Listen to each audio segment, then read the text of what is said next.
What is up, my heroes of the grind? It is I, the sassy mask salesman. You have met with a terrific fate, haven't you? Because you found me. I have sought the truth of this world. I have read the Dead Chica scrolls. I have snuck into the princess's sacred realm and laid eyes upon her golden triangle. I have broken into ancient tombs just to listen to the lingering butthurt of the dead. I have traveled far and took in the stories of the different peoples of these lands. And as you may have noticed, I even acquired a postman's hat so that I might molest people's juicy mail for leads. But enough about my methods. Today, I present to you the ultimate Legend of Zelda theory.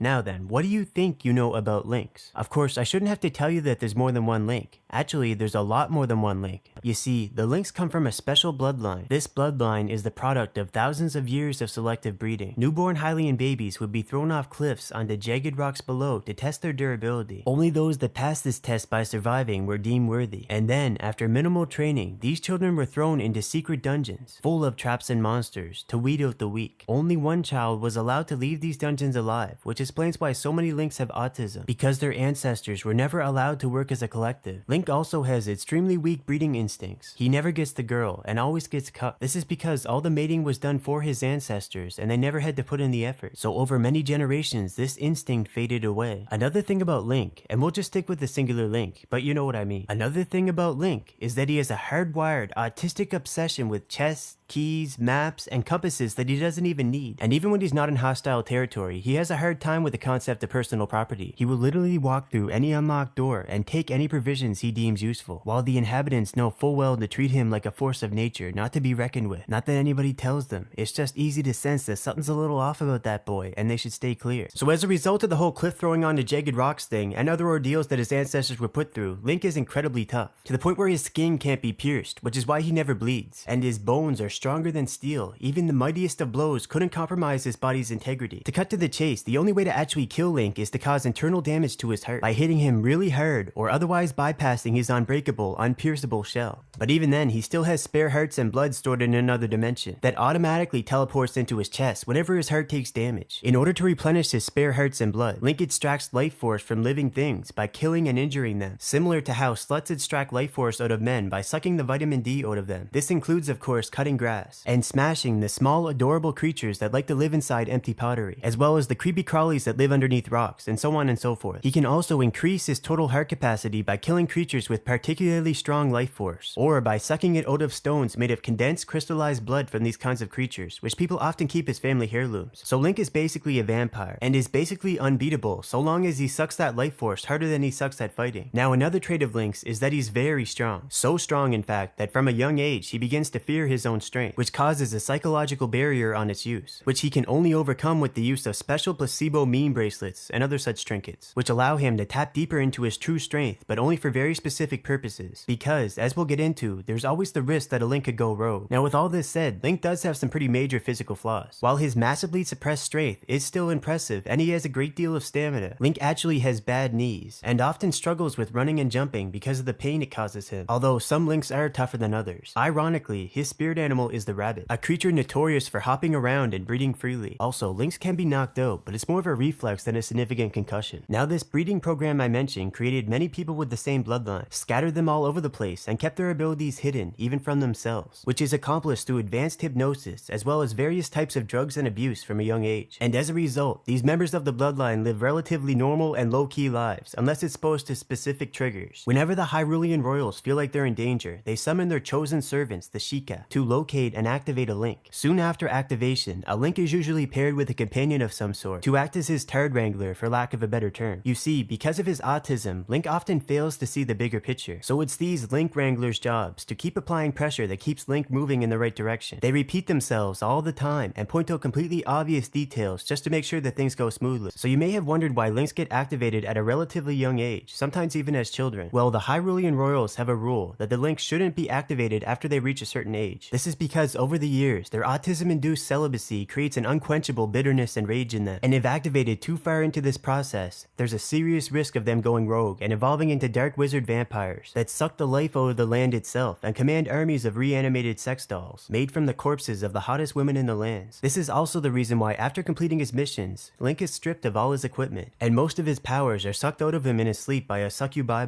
a special type of bedbug that robs him of his energy and magic power, reducing him to but a shadow of his former self. But even then, Link is always a risk for causing some damage when he gets cucked one too many times. Those inferior dullards. Link's Triforce of Courage represents the mountain of dead children sacrificed to create his bloodline. It provides him with the power of natural selection in extreme environments. But this Triforce only fully manifests on the back of Link's hand after 7 straight years of no fat, which allows his powers to fully mature. The more he fails at this, the more the Master Sword in his hands becomes soft and ineffectual. Now, during the post-war events surrounding the Ocarina of Time, the Link of that era, later known as the Hero of Time, was born to a single mom during the war. This mother, who of course was a member of the bloodline, stopped receiving benefits during the wartime economy, so she first fled to Death Mountain, hoping to find a good Goron man to take her in. She aimed to please, but none of them really wanted to put up with the fact that she already had a son. And after being injured by a Goron pee-pee, she fled to the forest, where she left her kid in the care of the great Deku Tree, who immediately recognized that the boy was of the special bloodline and could prove useful, so he was put through all the basic mind control stuff. Although, when this infant Link arrived, he already had a couple screws loose, which sped up the process. His mom actually made a full recovery, and the Hero of Time met a couple of his half-brothers in Goron City, although he wasn't aware.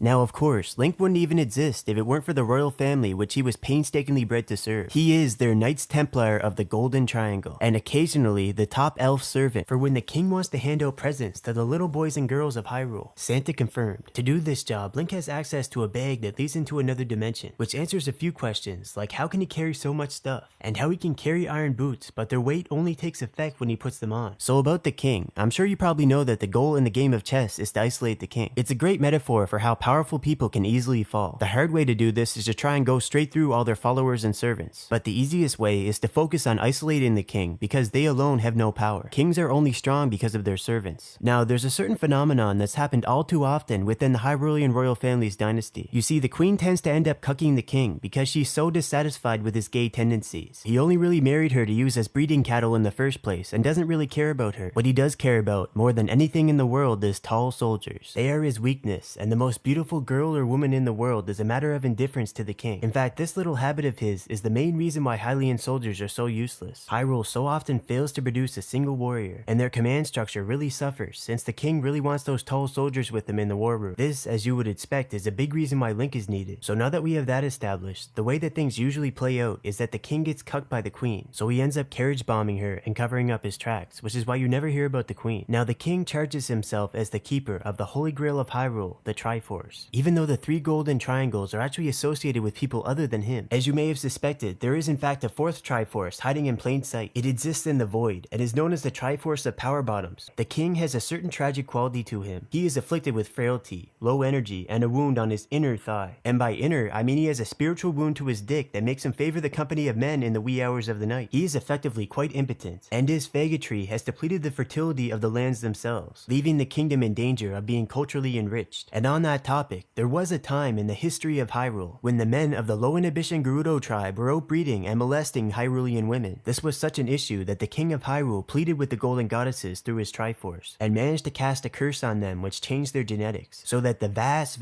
majority of those born to the Gerudo tribe would be female, and the one male that gets born every 100 years or so is proclaimed king of the Gerudos. By far the most famous of these kings, Ganondorf, has similar issues to that of the king of Hyrule, except he just fucked everything that moved. No goat was safe. Now you see, during the post-war era of the Hero of Time, Princess Zelda actually plotted against her presumed father the king and teamed up with Ganondorf. She knew that the king favored homosexuals and that as a result of him pushing policies that support the homos, she would lose a lot of political power. So she had Link collect the royal jewels from the 3 tribes that the Hylian royals had subjugated, having had Ganondorf orchestrate things so that these tribes would be ingratiated to Link enough to hand over the stones. This was a way to test Ganondorf's loyalty, as well as a way to make the Hylians look good to these tribes through Link, with these royal jewels being displayed in in the Temple of Time as a symbol of their loyalty, and then she further tricked Link into opening the way to have Ganondorf enter the Sacred Realm, where he acquired the Triforce of Power, which he was actually fated to acquire one way or another anyways. So using the Triforce of Power, Ganondorf forcibly became the new king of Hyrule. During this period as king, Ganondorf created policies to hang the gays, because he has self-hating queer tendencies. That's what happens when you're surrounded by nothing but women. Now Zelda had predicted all of this, and after 7 years of reign, she felt that he had served his purpose. So while in disguise, she led Link to repopulate the Hall of Sages, which I'll talk about soon. With this task completed, she revealed herself as a traitor to Ganondorf.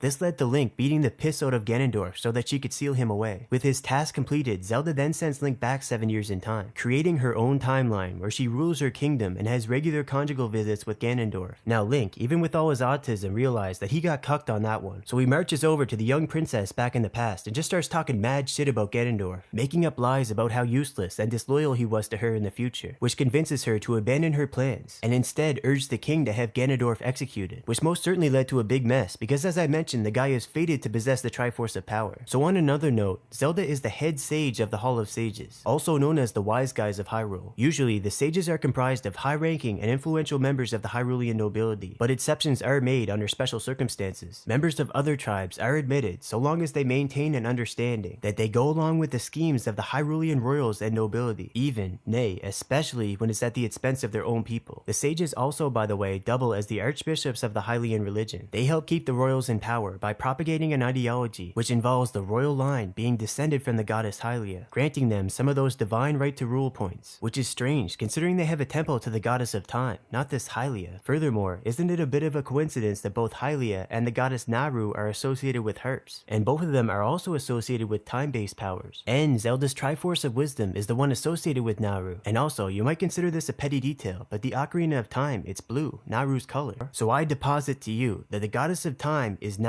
and the goddess Hylia is a rebranded Naru, re-envisioned in the image of the royal family's princess, so that they could then go on to claim to have divine roots. Anywho, Zelda is the boss of bosses of the Sage Hall Commission, and her word is final. Her Triforce of Wisdom actually doubles as the other Triforce of Power, seeing as wisdom is power. The only problem is that all the wisdom in the world can't stop her from being a woman, and things will often go awry, to the point where she has to be bailed out by summoning a Link. Now, the royal family actually has another secret power, and that power is extended family. They have many relatives who occupy influential positions in Hylian society, and although these blood ties are played down in front of the peasantry, they take full advantage of these family connections. For example, by covertly propping up distant members of their clan as celebrities in order to influence the Hylian youth, which in practice often involves getting them to act really gay. They also do what they can to disrupt poor families in order to keep this family advantage to themselves. Manipulating things so that they experience poverty is a simple and effective means, because when the economy is fucked, women tend to chimp out at their husbands for not providing, and extended family members don't want anything to do with you because they can barely feed themselves, and would assume that you would only contact them because you want something, which would affect their ability to survive. So screwing with the economy breaks up poor families while the nobility stays strong. That is, if they are on good terms with the royals, because power trumps wealth. But they're all pretty much related to the point of inbreeding anyways. The royals have a lot of trusted agents that are related to them, such as Guru.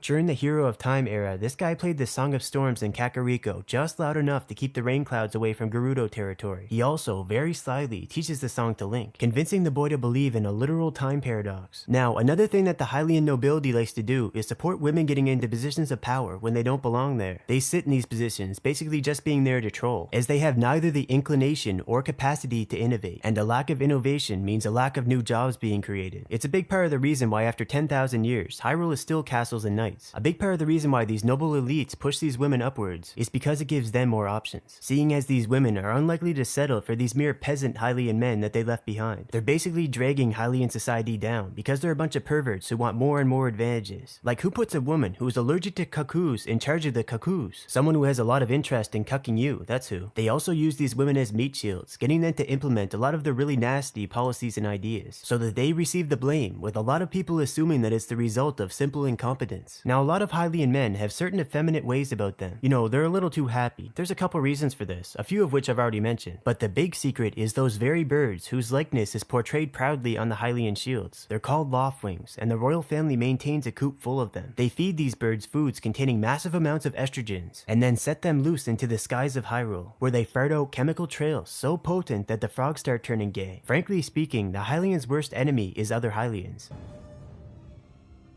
So I've talked a fair bit about the Hylians. Now let's look at the other major peoples living in Hyrule. The Gerudos are known to mate with Hylians, with whom they share common roots. Evidence of this can be found all over Hyrule if one knows where to look. During the Hero of Time era, within the temples and dungeons of Hyrule could be found stone cubes bearing the symbol of the Gerudo. Now, located deep within the Gerudo Desert is the Spirit Temple, which features 2 large statues of the Goddess of the Sands. Now, a bit of a case could be made for this actually being the Goddess of Power Din, but it's far from conclusive. More importantly though, the goddess on the inside of the temple has the Triforce, the symbol of the royal family, on her palm, where Link has to play a special song known only to the royal family and their servants in order to progress any further in the temple. Also in the desert is the Arbiter's Grounds, where the sages have held executions. This place has strikingly similar goddess statues to the Goddess of the Sands, and the architecture of the place also features both Gerudo and Triforce symbolism, which once upon a time was a great sea that receded and gave way to lush green pastures, later becoming too dry and experiencing desertification. Now here's the thing, the goddess Naru is not only associated with time, but with law. And since Arbiter means judge, it's highly likely that the goddesses depicted in the Arbiter's Grounds are just another rebranding of Naru, while this Goddess of the Sands that is more associated with the Gerudo is related to this goddess, but evolved to have a bit more of a Din side to better suit the Gerudo. So the TLDR version is that the Gerudo and the Hylians have sister religions that were once one, but branched off as the two people split apart, with the Hylians migrating for greener pastures and the Gerudos being left behind. Now I did mention already that the Hyrulean sandy cousins are more sexually aggressive and overall less inhibited, and there's a good reason for this. It has to do with their difficult environment. You see, death is always lurking in the desert, and only those who are more frisky and impulsive would have enough kids to compensate for losses and have their genes live on. And as I mentioned, this nature of theirs is what caused the Hyrulean king to cast a curse on them, to keep the Hylian phenotype and the Hyrulean identity that the royals tie themselves to from being overtaken by low inhibition foreigners. Now in most timelines, the last appearance of a full-on Gerudo society was in the post-war era, after they had lost to their pale cousins and their allies in the so-called Hyrulean Civil War. In this era, they were officially led by King Ganondorf and unofficially led by these two old hags. Ganondorf is the interrupted continuation of a long bloodline of Gerudo kings, a bloodline that is significantly more mixed with that of the other major peoples of Hyrule, as a result of political unions that serve different ends throughout the years, than the blood of the average Gerudo, even though, as king, all of the Gerudo carry some of his genes. He's so mixed that, largely due to his Goron genes actually, he's got a distinct green pigmentation. His bloodline has become intertwined with the Triforce of Power, such that, upon every Gerudo king's death, this Triforce starts altering the threads of fate, meticulously bringing the genetic pieces of his bloodline which still exist in the world back together, so that a new king would be born, too powerful and too diverse to be held back by any mere curse. Ganondorf's bloodline actually goes as far back as a man named Demise, who definitely couldn't be called a Gerudo. Demise had rocky skin, a wide nose bridge, and a strong affiliation with fire and earth. According to official Hyrulean historical accounts, Demise first emerged from underground with an army of demons to conquer the lands, but that's not exactly true. Demise was actually a Goron, but not just your average Goron. He was a special mutant Goron, born so powerful that his tribe had to recognize him as Kang. Hyrulean historians would later revise history and refer to his followers as demons, because they wanted the Hylians to be more accepting of Gorons in later eras, which once again I'll get into later. Now Demise attacked the proto-Hylians of his era, who weren't actually living in the sky, but behind walls. The gate was first opened for Demise by a dangerous homosexual named Girahim, who was infatuated with the man. Demise's intentions were to get the Hylians blacked by his followers, and of course by blacked I'm just referring to a meme about people getting wrecked. Anyway, so obviously this attack failed, and I'll get into the reason why soon enough, but basically, in the end, the Gorons were pushed back to their homeland called Death Mountain, and Demise's bloodline found its way to becoming the royal line of the Gerudo, mostly as a result of his descendants taking advantage of the rich resources of Death Mountain to make connections and seize power within the Gerudo tribe, hoping that through this tribe, revenge could be had on the Hylians for what they did to Demise's Goron brothers, which again I'll get into later. Now, fast forward back to Ganondorf. He was raised by two old witches named Kaomei and Kotake. These two witches use magic seals bearing the symbols of the fire and water sages, and that's because, just like the sages, they serve the interests of the Hyrulean royals, who actually control the temple, which explains the Hyrulean crest gateways inside, because the truth is, they and their Sheikah servants are the main people in control of the Gerudo religion as well. These two old witches are only half Gerudo, and are related to a prominent family of Hyrulean witches, which includes Maple, Syrup, as well as that old hag in Kakariko. The family business is actually potion selling, which these two are also involved in when Link meets them in Termina. These two witches share Ganondorf's peculiar greenish pigmentation, except for them it's the result of their failing organs. Anyways, these two were trained by the Sheikah to become experts in brainwashing, a skill set which they used to influence young Gerudo kings, like how they convinced Ganondorf to lead his people into an unwinnable war with the Hylians and their allies. Well, actually, the Gerudo might have stood a chance if it wasn't for all their periods having synchronized. These witches manipulated Ganondorf by taking advantage of the love that he had developed for the Gerudo people, and his desire to grant them a better life in more prosperous lands. This fondness for his people was also the reason why he surrendered and agreed to be Zelda's pawn when the war was lost, rather than fleeing at the last minute to save his own skin and leaving the tribe to their fate. He knew full well that surrendering could have easily led to his own execution. In fact, in one timeline it did. Later on, when Ganondorf attacks Hyrule Castle Town on Zelda's orders, he does it with his men, in other words his mercenary band of moblins, since there's no Gerudo males but him. Now you might be thinking, moblins don't count as men, they're just monsters. To that I say, moblins are bipedal, and at least some are known to talk, to wield weapons, to come up with plans of their own, and even to have a basic concept of money. So the only reason left to call them monsters and not men, I mean aside from their behavior, is that they're just so goddamn ugly. But they're men enough to be roped into this with promises of Hylian booty, and then get butchered like pig dogs by Ganondorf once they had reached the sacred realm. They had become liabilities at that point, which is the same reason why Link was directed to kill those two old witches once they had outlived their usefulness. Their final mission having been to brainwash this chick Nubaru, so that she could become one of Zelda's sages and be placed in charge of the Gerudo. And it wasn't long before the Gerudo became a dead civilization, with its patriarch, who would sacrifice everything for them, having been sealed away with an undying body granted by the Triforce of Power. Soon enough, all he could do was go mad and wish for death, knowing that, until his death, a new king can't be born to lead and serve his people. You could say that Ganondorf was the demise of the Gerudo. The Gerudo phenotype didn't completely die out though, as a little further down the main timeline, in a time period called the Era of Twilight, the residents of Hyrule were looking a lot more mixed than they used to, with many of them having Gerudo-looking features. Even Princess Zelda herself no longer had her classic golden blonde hair. It stands to reason, if it wasn't for the curse placed on the Gerudo, they would have completely taken over Hyrule, while the royals lose all legitimacy with the population, for reasons that really just come down to them not being genetically similar enough to the new people of Hyrule. The Gorons too would have taken this chance to take a big piece of the Hylian pie. And on that note, let's talk about the Gorons and their history. The story of the Gorons begins with their homeland of Death Mountain, a region which can be hazardous and where many ferocious beasts roam, but also a bountiful one. A place very rich in mineral resources, and for the Gorons, little excuse to go hungry. Most of their problems in the post-war era are actually a result of outside meddling. The Hylian nobles had taken note of two things. One being, of course, the rich resources of Death Mountain. The other being the impressive durability and endurance of the Gorons when compared to the Hylians. They hatched a plan to take advantage of both. First, they got a group of Hylians to colonize Death Mountain,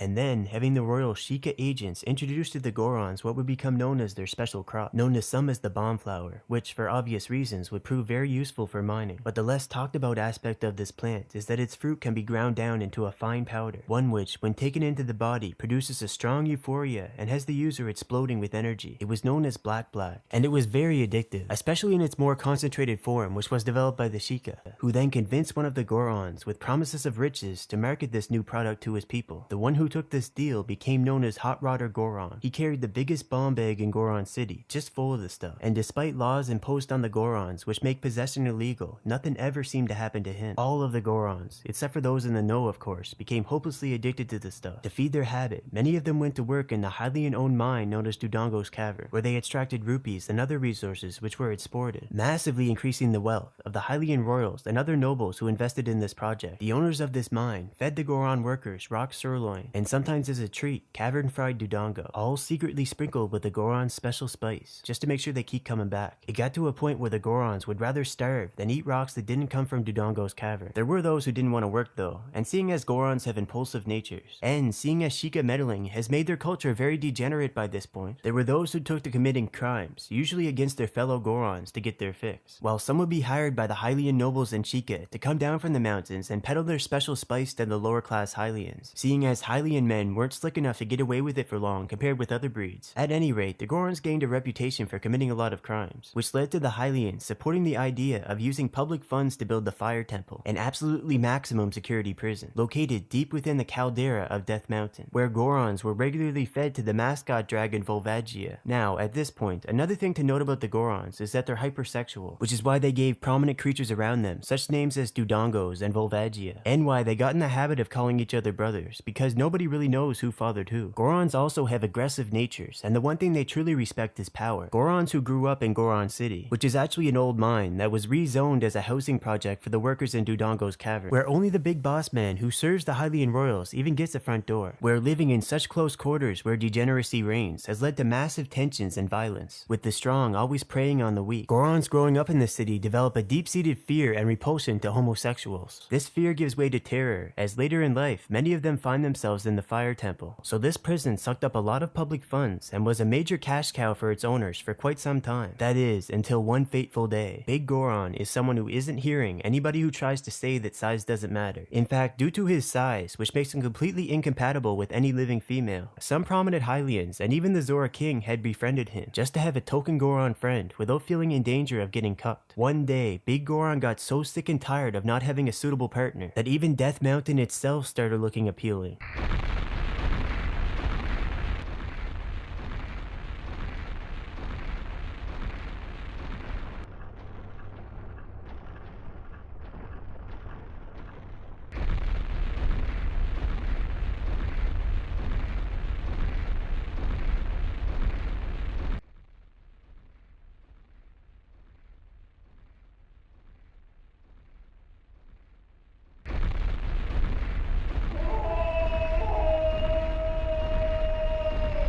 So naturally, the Gorons imprisoned at the Fire Temple took advantage of the structural damage that this event had caused. They rioted and poured out down the mountain. One of them even found a big hammer and used it to give the Vag a good pounding. Eyewitness testimony of the events of that day would, in later eras, lead to the Fire Temple being renamed as Spectacle Rock. Anyways, all of these Gorons returning from the prison led to a classic case of Hylian flight, with the colonists abandoning their settlements on Death Mountain, leaving just the Sheikah village of Kakariko at the bottom of Death Mountain Trail. This village acted as the buffer zone between Death Mountain and Hyrule. These Sheikah would continue to send agents to spread degeneracy in Goron society, and at the same time worked hard to secure their border, knowing that if for whatever reason the Gorons poured down from the mountain into Hyrule, they would be the first to get blacked. Now, centuries later, long after this village had become just a regular Hylian village, for reasons I'll get into later, the Gorons had developed advanced mining technology based on knowledge acquired from the Hylians. They mined many valuable materials and became very economically strong, with the average Goron now being more wealthy than the average Hylian man. And by the way, you're probably wondering by now where all the Goron women are. The fact is, you just don't see their women around Hyrule. With all these male Gorons you do see looking to mate with Hylian women, their unions always produce more Gorons anyways, and their newfound wealth would only speed up this process. Now the next group I'll talk about is the aquatic Zora people. According to legend, their story all began with the invention of the iron boots. These boots were designed for the Hylian nobility, so that they could make those who crossed them sleep with the fishes, a phrase which over time led to some misunderstandings, such that some Hylian men would put on a pair of iron boots of their own volition and engage in carnal acts with the aquatic wildlife. Eventually, the unthinkable happened when one such union actually led to an offspring, and the rest is fish history. One remnant of this history is the fishing pond guy, whose ancestors ran a very lucrative business catering to some of the most perverted of the Hylians. Anyways, ever since then, the boots have become a symbol of the relationship between the Hylians and the Zora. Now, Zora are generally classified into one of two categories: the violent and territorial river Zoras, also known as the cartel. Only the very top-rank river Zoras are willing to communicate with Hylians. The rest immediately open fire on anyone who is unwelcome in their territory. The other category of Zora are sometimes called the Sea Zora. In the post-war era, they live at Zora's Domain, which is way up Zora River, past the Beaner Man, and behind a waterfall. Zora's Domain is actually a spawning ground for their kind, which is part of the reason why they made it so difficult to reach, where Zoras have to literally swim up a waterfall. It's a test of their genetic stock, where only Zoras who can gain entry get to pass on their genes to the next generation. The Zora Royals, though, though, don't have to go through these kinds of tests, and instead have become very unfit after many generations lived in luxury. Their rule is backed up by the Hyrulean royals, with whom they are distant relatives, which is the real reason why the Zora royal line always seems to survive catastrophes that devastate the rest of the Zora. Now here's where it gets greasy. The Zora royals, and by extension the Hyrulean royals, are in fact in charge of the River Zora. They are just one arm of the control that they have over the flow of certain resources, and depending on their choices, the cartel could be suppressed to the point where most don't even notice their activities, or their violence could be allowed to spill over onto the riverbanks. Now with that established, it is through their control of the waterways that the Zora cartel supplies certain substances to the Hylians from beyond Hyrule's border. These River Zora also serve as a form of border control, as anyone trying to enter the kingdom along the waterways would be met with their sheer violence. Zoras are masters of secret passageways, using underwater shortcut routes for their own purposes. They always seem to be popping up out of random bodies of water, so the Hylians nickname them wetbacks. Speaking of which, to the Hylians, Zora's domain is like a resort. Hylian men often like to get away from their wives by saying that they're going fishing with a wallet full of rupees. In other words, they're off to spend their piggy banks on banging cheap Zora women, with their excuse being a perfect cover for the smell. And Fishing Pond Guy will cover for them if any angry wives come ask. Now like I said, the cartel controls the inflow of certain resources into Hyrule, and what could be more important and essential than the supply of fresh water itself? In fact, they have advanced infrastructure in place to do just that, like their big fish deity that plugs up the river, or the water lake bed temple, which works like an adjustable drain in the sink basically, granting them, and by extension the Hyrulean royals that back up their monarchy, the power to cause a drought or even flood Hyrule, which allows them, for example, a covert way to sap the strength of peasants who have started getting too uppity. Now the Zoras have different fates in different timelines, but the one thing that stays consistent is that they don't fare too well after the invention of the toilet, having all that waste pumped into lakes and oceans, carrying fecal philiac superbugs that devastate the Zora to the point where there's only one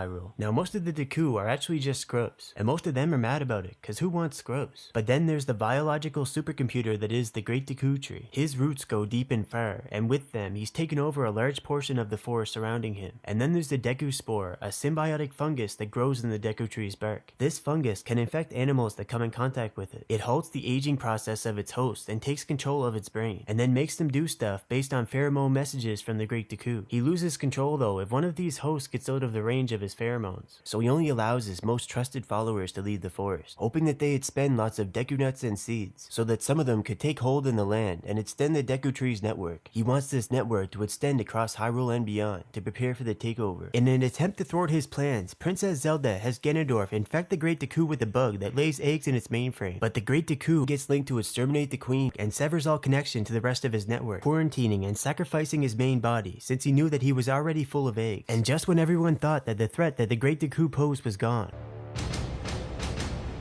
now these kids, who would serve the Great Deku for a very long time, they're actually the illegitimate children of a Hylian noble that were living at a nearby mansion with their mistress mothers, whom they killed in cold blood after getting infected with the Deku fungus. And after finding the bodies, their dad just abandoned the mansion, which became known as the Forest Temple. So the Great Deku Tree has an insatiable lust for power and control, and if left unchecked, he'll slowly get his way. Such is the nature of the Deku. It's a little different in Termina though, where they have a mad scrub monarchy, which doesn't quite have the steady and calculating hand of the Great Deku. The Deku King would punish a monkey without any evidence of wrongdoing, whereas the Great Deku would simply turn the monkeys into his minions, getting as much use as he can out of them. Now as for the Sheikah, the so-called chosen guardians of the goddess Hylia, they're not really a distinct breed of people, although membership can be inherited. They are first and foremost a secretive order that serves the interests of the Hyrulean royals, in particular Princess Zelda, who from the perspective of the Hyrulean religion is the goddess Hylia's mortal incarnation. The Sheikah have existed since before the great split between the Gerudo and the Hylians, starting off as a loose assortment of thieves, assassins for hire, usurers and such. They jumped at the opportunity to benefit from coming under the wing of this new Hyrulean royal dynasty, who themselves are the sort to engage in piracy when not in power. Anyways, the idea of the Sheikah being a distinct breed of people is just a psyop developed by them. It allows them to do things like pretending to have been wiped out during a conflict, just to lay low, hiding in plain sight under new aliases. Their iconic red eyes and low melanin hair, which can be white while a Sheikah is still young, is mainly a result of excessive massive inbreeding within their clan, as Shikas would marry their cousins and sometimes even siblings to ensure that a family business stays within the family. They also breed Odolot as a necessary step in infiltrating the societies of the different peoples of Hyrule. This was in order to control the cultures of these people, in particular the Gorons and the Gerudo. The Shikas created cultures for them full of degeneracy and then tricked them into thinking that it's their own. The Gorons and Gerudo became proud of their new cultures, despite now living in environments where only the most degenerate were able to survive. And despite the Sheikah working for the Hyrulean royals, the Hylians weren't exactly spared either, which is the reason why Demise's Goron invasion failed. After being exposed to the Proto-Hylian culture, the Gorons got caught up in their volcano of degeneracy and for once couldn't handle the heat. They just hadn't developed the same tolerance to degeneracy that even those earliest of Hylians had. The result was the Gorons basically defeating themselves. So to bring it back, the Sheikah engage in a lot of inbreeding and outbreeding. Those who do outbreed tend to stay with their assigned tribes for generations in order to infiltrate their society, until they're almost indistinguishable from the rest of a given tribe, at least in the eyes of outsiders, which is why the main body of the Sheikah has seemingly dwindled to a handful. And by main body, I do mean the ones that look the most Hylian, such as Impa. In fact, she's like the spokesperson for the Sheikah because of her well-balanced features. Anyways, because of their degenerate breeding practices, the Sheikah have become very prone to mental disorders, such as schizophrenia, and Sheikah works of art are characterized by unsettling faces. The Sheikah's Shadow Temple, also known as the royal family's closet on account of all the skeletons, also features statues of a strange bird creature placed at important points to one who would journey into the temple. These are in fact representations of a crow demon with an extra large beak and ears, which symbolically oversees the passage of the dead into the deepest shadows of Hyrule, with one of the final legs of the journey being a boat ride, which can only be activated by playing that special song known only to the royal family and their closest servants. At the deepest point in the temple is the lair of Bongo Bongo, a spirit that plays the song of death on the drums. He has severed hands and a single eye that sprouts out of his neck like a flower of death. He's also hung by his feet, all signs that he didn't have an easy and efficient death. Rather, he was tortured, being seen as a traitor to the Sheikah, because he invented the Lens of Truth, a tool which would allow even normies to see through Sheikah deceptions. When Link encounters Bongo Bongo in the Shadow Temple, who's actually playing the Song of Death because he wants to let go of his attachments and finally disappear, Link displays that he can see the truth in a test of combat, which fills Bongo Bongo's heart with joy and sets him free. And the biggest impact his tool would have after these events was allowing Link to cheat at gambling. That tool's full potential was never realized, and the same could be said for the Lens of Truth. And then there's the Mask of Truth, a Sheikah tool that somehow found its way into the black market. This mask allows its wearer to read Sheikah intelligence reports. Now the Sheikah have many skills, but one thing that they're especially good at is turning people gay. They were even able to transform Zelda into her dyke form known as Sheik, which beyond mere appearances granted her a bonus to her physical strength. She also covered up one eye just to show that she was really about the Sheikah lifestyle while it lasted.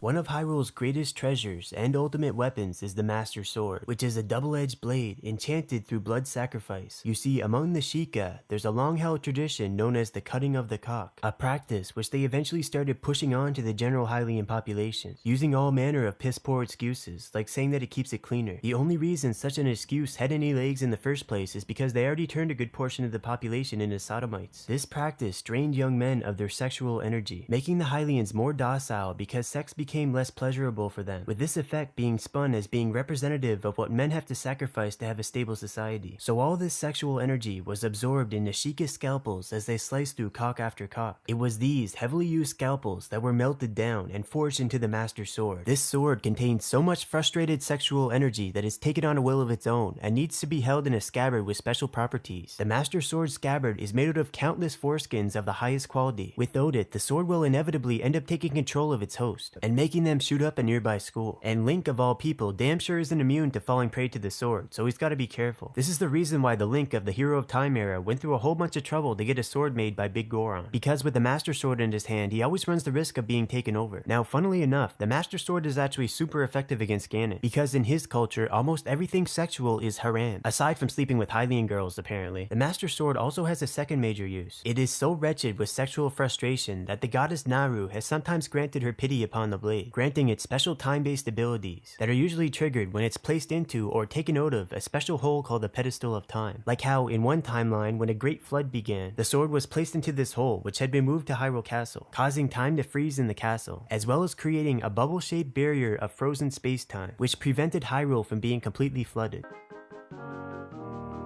Now let's talk about money. Rupees are the currency of Hyrule. They're basically gemstones, acquired from places like Dodongo's Cavern. They are the official currency of Hyrule, but their use is strictly controlled, to the point where a lot of Hylians have resorted to using the barter system to make ends meet, which says something because it's really tedious, having to go through these long trading sequences to finally get what you want. The main method of control over rupees is the wallet system, which is so deadly serious that even Link has to oblige. Basically, every Hylian is allowed to carry one wallet whenever they're out and about, with the size of the wallet they can carry being limited by their family's power and social class. More powerful and wealthy families are privileged with bigger wallets, so they can actually make large purchases and investments, while the peasants can only afford to pay rent, buy tools for their work, low quality food, and drugs. Even though technically they could save up as many rupees as they can manage at home or in some hidden caches around Hyrule, the purchases they can make are limited to the size of their wallets, which are made using advanced Sheikah magic. These wallets can detect when someone is carrying extra rupees outside of their wallet or another wallet. These offenses cause the wallet to start putting out a certain signal. Basically, anyone who goes over their rupee limit has to immediately throw any extra rupees on the ground, or risk being assassinated on the spot by the secret police. Like I said, it's deadly serious. The excuse for this system is that it supposedly cuts down on criminal behavior, such as wholesale drug purchases. Yet, all the big name criminals seem to have big wallets anyways. One of the major goals of the Sheikah is to develop wallets that can track every single purchase that Hylians make. That way, whenever those lower class Hylians try and make a move to get out of their situation, they can efficiently knock them down and steal their ideas. The Sheikah themselves prefer to deal in silver rupees, which a lot of Hylians like to call shekels. They like to set up puzzles and dungeons that involve quickly picking up all the shekels. Although they don't use real shekels, those are too valuable. They just use regular old blue rupees painted silver. Now, through these systems of control and privilege, the Hylian nobility strictly control the supply and flow of rupees through the economy by collectively deciding when to invest in businesses and jobs, and when to hold on to their rupees and let the peasants starve. And even when they do invest in jobs, they save the best jobs for their friends, like the members of the Carpenters Union, who are paid to look busy and make simple jobs drag on forever. This brings us to the sad tale of Grog, whose father, Muto, is the head of the Carpenters. Well, actually, Muto isn't really his father. His wife cheated with the running man. The guy spends all day training just to fuck like a rabbit and leap out windows in a single bound. He sees himself as a hero in an era of declining Hylian birth rates. And when Link meets him in Termina, he's still banging people's wives as the mailman. And I mean, Grog looks a lot more like him than he does Mutao. And there's also the fact that Grog in Termina is a former runner and has the bunny hood, which is the running man's prized possession in Hyrule. By the way, if you're confused about the whole Termina Hyrule thing, the short version is that Termina is an alternate universe based on Hyrule, so the people of Termina are closely linked with their Hylian counterparts. So,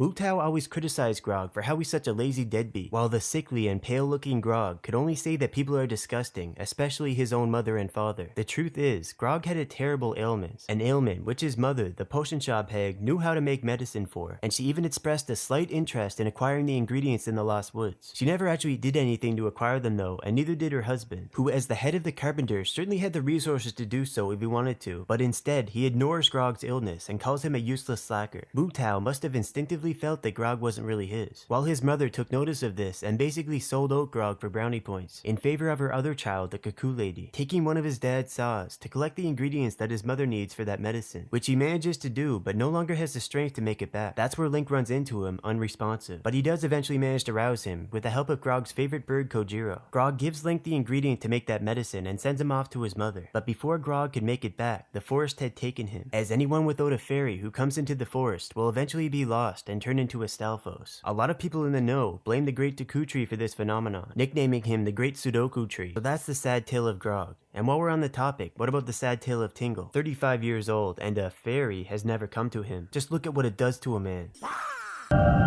So Link, the hero of time, after having completed his mission and being sent back to his childhood, goes on a personal journey deep into the Lost Woods, but this time he doesn't have his fairy. And as I mentioned, according to this Kokiri girl named Fado, everyone who gets lost in the Lost Woods without a fairy gets turned into a Stalfos. You know, it's the kind of place where people who have lost their way go to find an ending. That's not Link's motivation though, at least not this time. He wants to find his old friend / wrangler Navi, so they can reminisce about the good old days when they went to the future. In truth, Navi had actually ghosted him the moment her work was done. She was beyond done with screaming at Link just to maintain his focus. But even after months, Link wouldn't stop looking for her, and she got tired of avoiding him, so she told all the Kokiri kids to tell Link that she would be traveling deep into the Lost Woods. Upon hearing this, Link threw caution to the wind and got lost in the woods. He got so lost that he somehow found his way into another universe, one created by the Goddess of Time, a more in-your-face reflection of Hyrule called Termina. The Goddess of Time, in other words Naru, protected Link and his horse with her love so that he would make it safely without turning into a Stelphos. She brought Link to Termina so that he could struggle and die for the sins of the Hylians, just like how Link was born and bred in Hyrule to fight and sacrifice everything for the royal family. In Termina, Link struggles against an entity known as Majora's Mask, which is a manifestation of the Hyruleans and their lies. You see, in Hyrulean society, everyone puts on a facade because no one can handle the truth. Thus, everyone lies to each other all the time, and Majora has absorbed all the negative energy from the memories of people dying from these lies. Because of this culture, the Hylians have developed a sociopathic tendency where they lie just for the sake of lying. It's become a part of their body's reward system, as simply lying gives them a rush of dopamine, so they do it compulsively, and the bigger the lie the better. They'll keep lying no matter what, to the point of insanity, which is also manifested in Majora. The Hylians, and in particular the Hylian nobles because of their position, like the virtue signal, acting all self-righteous in order to gain the upper hand on honorable people, when in reality they're willing to use others and discard them when they have no further use, like a puppet. This virtue signaling is the reason why Majora calls Link the bad guy, when in reality Link is the most honest out of all the Hylians because he's so autistic. After Link receives masks containing many different energies from people all over Termina, he gives these masks to the 4 lunar children that surround Majora inside the moon, and in return receives the Fierce Deity's mask, more accurately known as the Ani mask, which contains a powerful but relatively neutral spirit, a combination of the energy made up of Hylian memories, some good, some bad, which was contained in all the masks that he had traded in. In fact, this combination was orchestrated by Majora, who wanted all this energy to be in one place, one body, so that it could be destroyed through negativity and insanity. Speaking of insanity, giving this mask to Link, a proven powerhouse, was Majora's last bad idea. Another thing to note about the allegorical land of Termina is that there are weapons with the power to turn people gay, which in Termina causes massive damage. Weapons like the Great Fairy Sword or the Sparkly Gold Dust Sword. And there's even a special kind of milk made from transgender cows, which makes a person's body surge with destructive magical energy. This is because in Hyrule, turning people gay has become almost like a sport, with destructive results. Now, aside from Clocktown in the center, Termina has 4 major regions in each cardinal direction. The swamp, where the Deku Kingdom is, to the south. The mountains, where the Goron village is, to the north. Great Bay, where the Zora, as well as the all-female pirate clan, Termina's representation of the Gerudo, reside in the west. And to the east is the Land of the Dead, the only place in Termina where can be found Triforce symbolism. There's 2 major factions in the Land of the Dead, the Ikana Kingdom and the Garo clan. The aggressive, warlike Ikana Kingdom built a tower that reached for the heavens, as if to challenge the power of, presumably the goddess of time, Naru, as she's the only goddess mentioned in Termina, just like how the Hyrulean royals made up a goddess named Hylia based on Naru, and then began to claim that the blood of this goddess ran in their family line. The Garo clan is made up of ruthless assassins who cut down anyone who stands in their way, and upon being defeated in battle, destroy their own bodies, to keep their true ethnicities a secret, just like how the Sheikah has a past full of killing and otherwise destroying lives to get what they want, and pretend to be a distinct ethnicity as a psyop, when in reality they're actually just a bunch of inbred mutts, and they weren't always working for the Hyrulean royals, with them and the Hylians at times being mutually hated enemies, which is why the Garo clan and the Ikana Kingdom were at war even after becoming ghosts. Link travels to the Land of the Dead primarily to erase all these ghosts of the past so they don't become a burden on the present. In other words, Link symbolically erased the past so that people can't learn from it and will make the same mistakes in the future, which is just perfect for a country of insane compulsive liars. There's actually one more area, Milk Road, to the southwest of Clocktown, and at the end of Milk Road is Romani Ranch, which Link visits and ends up defending from interdimensional child molesters, followed by him getting molested, but in a good way. Not like how that dirty old man Ruraru helped take away his childhood when he slumbered for 7 years. Now, as another example of how Termina represents the thoughts and memories and overall mental energies of Hyrule, in Clocktown there's a street gang called the Bomber Kids. They keep close tabs on the lives of the people of Clocktown, writing every important bit of information down in their bombers' notebooks, and they put this information to use by finding people in trouble and offering to help them with their problems. Sounds pretty swell and all, but the thing is, there's a reason they're called the Bomber Kids, and that's because they expect to be rewarded for their good deeds, and handsomely. Those who don't pay better not stay in town. Their businesses, their homes, and everything valuable to them will be bombed to smithereens in the wee hours of the night. These kids represent the deceptively predatory nature of many institutions in Hyrule, such as taxing already poor Hylians to pay for useless carpenters, or paying for a prison system which acts like a university for the most strong and predatory master criminals, which was justified in the first place because of problems that the Sheikah created to help enrich the Hylian nobles, the same nobles that piss out their windows on the peasants on the street and call it trickle-down economics. And if Hylians don't want to pay all these taxes, bad stuff happens. Important allegorical trait of Termina is the walls of Clocktown. Inside the walls, there is order, and people can live relatively peaceful lives. But outside is chaos, with dangerous creatures in every direction, the worst of all being the 4 temple bosses. They are all great devourers, or forces that wish to return the world to primordial chaos. They're also the corrupted form of the 4 giants that would normally maintain order, even being willing to tear apart a friend of theirs if he didn't stop causing trouble for the people of Termina. Majora's Mask is the one who cursed the giants and caused all this chaos, and due to insanity was bringing down an even worse chaos that wanted to consume everything. This moon isn't even really a moon, it's more like a spirit bomb created out of the Hylian's negative energy. When Link journeys into the belly of this beast, he finds himself in a peaceful meadow where the lunar children reside, which were representations of the buried consciousness of the Skull Kid, which Majora's Mask had by then completely taken over to gain full sentience, basically stealing a mind, because the mask alone can't think and needs to parasitize by overwhelming its host with negative energy. So by purging this negative energy directly in an epic battle, Link returned the Skull Kid's consciousness to him and avoided his fate of dying with this land. The Goddess of Time hadn't accounted for the powerful effects that the Song of Time taught to Link by the princess would have in this land. With it, he was able to avoid confronting all this negative energy until he was good and ready, and with the Song of Healing taught to him by the Happy Mask Salesman, he gained the abilities of the Deku, Gorons, and Zora, and add the Oni Mask on top of all that, and he pretty much became the strongest Link in history. But upon his return, he saw that his deeds in Termina had no effect on Hyrule. No one would even believe him.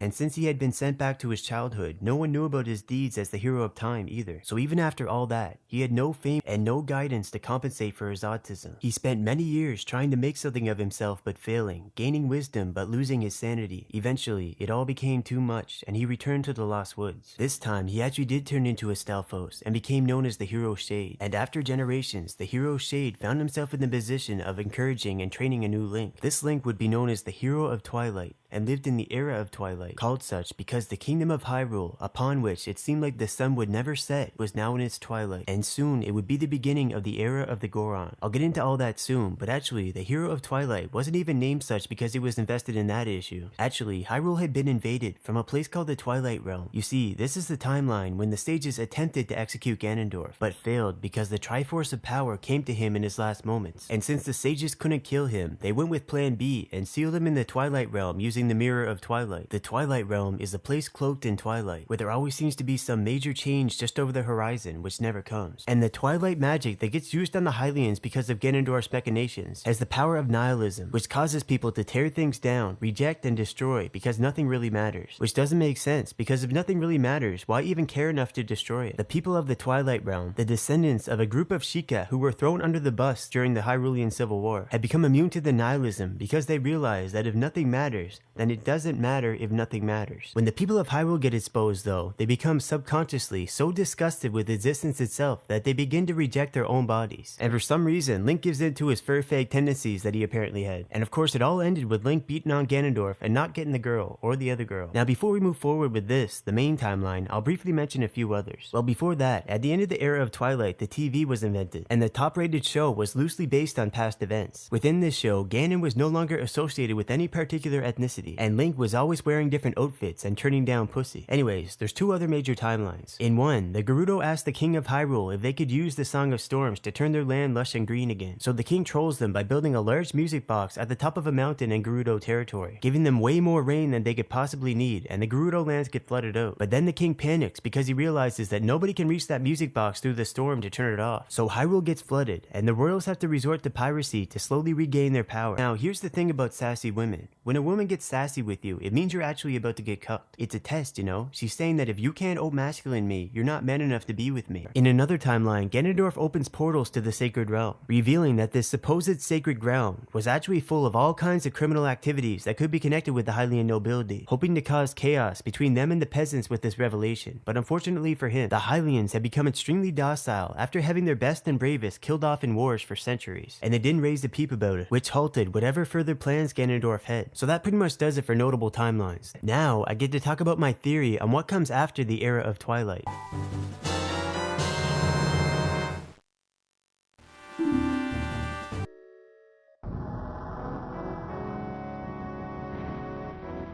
The next great adventure of Link takes place in the era of the Black nobility. The Hylian nobles had fully succumbed to their own insanity. They had continued to spread degeneracy and effectively genocide their own kind, until they had to learn the hard way, something that a sane person would have long since realized, that without your clan you have nothing. And so the nobility got blacked by the Gorons, beginning this new era. But let's break down what happened exactly a little more to give you a better understanding. For starters, the nobles had a scientist on their payroll push out the out-of-death mountain theory, which suggested that everyone, all peoples, originally came from the Gorons' homeland of Death Mountain. This was a psyop to encourage the Hylians to mate with Gorons, creating mixed offspring that could usually pass for full-blooded Gorons, all so that they could gain access to the rich resources of Death Mountain, which as I mentioned was formerly colonized, but the Gorons had scared the Hylians off. The nobles wanted those Gorons' precious rocks, and they didn't care how. They even started rewriting Hylian history to make it so that Gorons were always present in major events, and for their part, the Gorons totally ran with it, claiming that more and more Hylian kings were in fact actually Gorons. And it kept going like this, until it reached a point where people started wondering if the Hylians even ever really existed as a distinct people. Now another major factor in the downfall of the Hylians was when the Hylian kings decided to create feminism, which gave women huge advantages in the job market, granting them access to high-paying, influential positions which they have no legitimate reason to be in. This ended up making vagina way too expensive. Almost no Hylian men could afford vagina anymore, which caused most of them to turn gay and a lot of them to go to the Lost Woods. Because roses are red, violets are blue, sakura petals are pink, it's time for seppuku. In reality, these kings and nobles were just being dicks for setting this up, because women are different when compared to men, and if they truly wanted equality, they could have just convinced Hylian men to breed with the most self-sacrificing women they could get their hands on, instead of coming up with all this bullshit to troll straight men, which caused Hylian numbers to dwindle to nothing within a few generations. Now you see, the reason I bring up the trait of being self-sacrificing when it comes to equality is because it's men's most valuable trait, and it's the trait which women who want to be men avoid at all costs. They are all the bravado, but without the willingness to go through hardship, which is why Anju in Termina is best girl. She was prepared to die waiting for her husband. Now it used to be that even though Hylian men tend to have autism, the Hylian women would still give them pity sex to prevent them from shooting up a school or something, and this was enough to sustain the population. But when the Gorons finally caught up to the Hylian males in terms of currency, it was no competition. Sure, they weren't as smart, but they also weren't handicapped by autism, and they had the support of all those blonde Hylian women in high positions. The Gorons and these Hylian women teamed up against the Hylian men to make it hard for them to get laid. You see, the main strategy that Hylian men use to get laid is pure persistence. So these Hylian women and Gorons orchestrated new laws, making it so that Hylian men's persistence is now viewed by Hyrulean society as sexual harassment, which of course caused the Hylian population to go into a freefall. This was all done in secret while the Gorons were still pretending to be weak. In reality, all these Hylian women in high positions were only hiring Gorons, and not hiring any Hylian men at all. They worked to bring in the Gorons by giving them jobs. Funnily enough, this whole sexual harassment thing that they threw at Hylian men was just another form of degeneracy, because persistence is a sign of a good husband. Aloof men won't make good providers or fathers. So by criminalizing persistence, they threw the baby out with the bathwater. They came up with all this crap about toxic masculinity to fuck with Hylian men. Even though the positives to masculinity far outweigh the negatives, they still chose to solely focus on the bad. Another thing that the Hylian nobles intentionally did for the longest time, which may have finally backfired, was cull the Hylian population. Their preferred method of doing this begins with them killing off Gorons and Gerudo and the like in their homelands using drugs and war, and then flooding in their best to provide competition, which effectively culls the Hylians. The weak and lazy would die, which kept the Hylians just strong enough to be to the nobles' liking. But of course, eventually the scales became so tipped that the Hylians as a whole started dying. The same sort of thing was also done using degeneracy, which mostly hurt the Hylians, but the few that were truly strong and defiant remained unaffected. Now yet another factor that led up to this was Hylian men getting trolled by genetics. They would reproduce with Goron and Gerudo women, feeling proud about it and thinking that they were cucking those women's people. But in reality, the Gorons and the Gerudo had more dominant genes than the Hylians, so these Hylian men were pouring their resources into these kids that looked nothing like them. And it certainly didn't help that Goron and Gerudo women tend to pop out Agrillian kids because they're so low inhibition, and have stronger bodies than the Hyrulean women, who tend to look haggard after popping out just one. So what all these Hylian men were really doing was devoting their resources into spreading Goron and Gerudo phenotypes. The Hylians actually even went so far as to invent something called the Pyramid of Power Bed for mating with Goron females, because in the beginning they had issues getting it up with these females due to a lack of sexual dysmorphia when it came to their faces, but they had very voluptuous bodies. So the triangle-shaped bed allowed them to sleep together without waking up face to face with each other, or having to wake up to the smell of feet. All in all, the Hylian men had an instinct to spread the wild oats, if you would. In other words, to have lots of kids that they don't invest in. While at the same time, this instinct is suppressed in them by the rules of society, which is why they do things like breeding outside of their clan, even though they know that their kids aren't going to look like them. But they proceed and then hit on their own kids for being mixed anyways. Now as for those blonde Hylian women who got with Gorons en masse, there's a good reason for this. These educated and well-paid women are willing to get knocked up by low inhibition males, because after a while they understood what Hylian men knew all too well. These women's careers were cock-blocking them, and since it takes two to tango, they weren't getting any either, leaving these women frustrated and vulnerable to anyone who wants to knock them up. All their education and money earned means nothing to these Hylian women. It does cock-block Hylian men since they earn more, but these low inhibition Gorons will always seem sexually attractive to these women, because when it comes down to it, frivolous things like like money and education barely enter into it when it comes to basic attraction. And even a few Princess Zeldas mated with some darker skinned, low inhibition men because they got insecure about having no eyebrows. To put it yet another way, the Master Sword is egalitarian. It's so egalitarian that it takes the Hylians a few hundred years before they pull out because women should always come first. It couldn't compete with the curved Peroni sword of the Gerudo, which could hit the Z spot every time with every stroke, or the big Goron sword, which was too big to be called a sword. Massive, thick, heavy, and far too rough. Indeed, it was like a heap of raw baby daddy-o. Just think of Hyrulean society as a mildly radioactive substance. It already has its problems, but then when you enrich it using raw baby daddy-o is when it truly becomes unstable. In the end, the Gorons had killed off almost all the Hylians because they had gained the ability to conspire after mixing with them. The only Hylians left were the ones they purposely kept alive, like this scientist. The Gorons had kidnapped him and forced him to invent weapons for killing the Hylians. They would torture this scientist by cucking him, banging his fat wife right in front of him, which took its toll, especially considering that he's an autistic savant that needs his wife to survive. So after realizing that he could never please his fat Hylian wife like the Gorons could because of their gorilla strength, lifting up his wife, throwing her around, and doing things to her that before she could only dream of, he gave up hope of ever escaping, and became a nihilistic slave of the Gorons. But after mating with the Goron bull, his wife ended up birthing a Link. The bloodline had survived, and this time Link was a half Goron and half Hylian. Link's Goron father left soon after his birth, and his mother was extremely abusive. After a very rough childhood, Link had a bonding moment with the scientist, who gave the boy the secret weapon that he had invented to get back at the Gorons, the Master Gat, which fires bullets laced with the essence of child support. The scientist even adopted Link because he knew it's a cruel world in the land of the black nobility, because Gorons are very efficient at killing each other, and due to natural selection, no ordinary weapon would work, which is where the Master Gat comes in. The only problem is, Link can't Z-target because Gorons can't aim, so Link finally has a use for all those rupees he picks up, having to constantly buy more ammo. Now the state of affairs in Goron society at this time is the result of the Gorons having figured out the final trick of the Hylian nobles. That final trick being that they controlled the narrative of government, and the heads of the Goron, Gerudo, and Zora governments were all under their control, which is well shown when the heads of those governments appear in the Hyrulean Hall of Sages. To deal with and overwhelm this strategy of the Hylian nobles to control the narrative, the Gorons split themselves into countless sub-military groups, all with different plans to take down the Hylians, and there was just no way to infiltrate all of them in time to stop the Hylians from getting blacked. So the world that Link ventures into is made up of countless small factions left over from that era, all competing for territory and bitches. The only one who could bring peace and unity to the Gorons now was the descendant of the man who had almost led them to black the Hylians in the distant past, Ganondorf, and this time born as a Goron again because the Triforce of Power had recognized the coming of a new era, and him and Link's paths are destined to cross. So that about wraps it up, guys. I hope you enjoyed my theories. Until next time, this is Sassy saying, don't get lost in the woods.